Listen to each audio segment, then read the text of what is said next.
Leah Findlay, Managing Director of CAF Consulting. We're a family-owned engineering consultancy business in Shepparton. We've got about 30 to 35 staff at the moment. Our involvement on the museum was going right back when the design was first completed. We undertook the third-party certification of the structural elements of the project. So that was designed by a company in Melbourne. So as the third-party certifier, we got to independently certify their works. And then as the project unfolded, we were involved on site, undertaking structural inspections, lots of temporary works that required structural engineering input right from day one with the third-party certification, and then all the way through with the structural inspections and some other temporary works. We're fortunate that we've got a lot of people that work for us that have been involved in bigger projects when they've worked in cities and other places. So, having a project like this on the doorstep gives those guys that have worked on those projects outside of Shepparton and in the city, they come back and live regionally, and they're able to actually use what they've learned and experienced on other bigger projects outside of here. So, it's a great opportunity to allow those guys to showcase the talents that they've built over the years, and also drag them back into Shepparton and have exposure to projects that they have worked on similarly elsewhere on our back doorstep. So it's really good.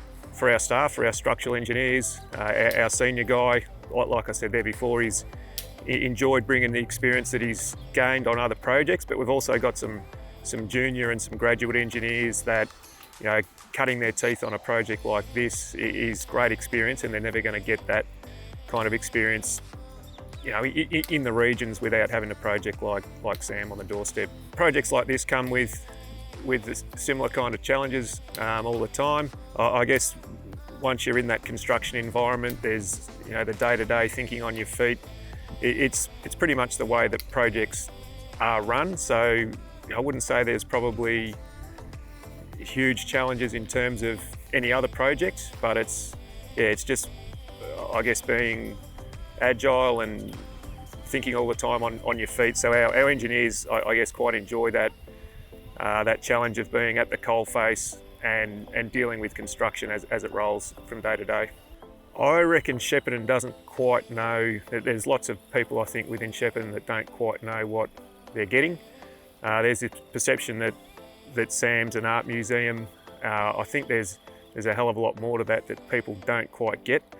We've been fortunate to actually, throughout the duration of the project, come out and get a feel for the works and inspect the works.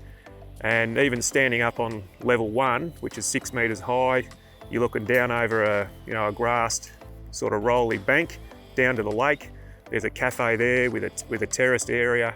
I could just see families and anyone who's gone for a run around the lake or a walk around the lake, just hanging out on that terrace and on that grassed area. Nothing to do with art. The art's great, you can go in there and see it if you want, but I think there's a real opportunity and a real asset here that's going to give us a lot more beyond what's just an art museum. As the stories went up, we got onto that top level, and there's a bar and an outdoor deck area. You're looking out over the lake. Again, that's nothing to do with art. Again, the art's great, but there's some really exciting things that the building's going to give to everyone within the community. So I'm excited about what that's going to do. There's been nothing better than walking around the lake or riding the bike with the kids around the lake, stop in for a coffee, hot chocolate, hanging out on that terraced area. I can see during summer when they've got the movie events up on the screens, that's all going to be really great for families. So we'll be getting into that for sure.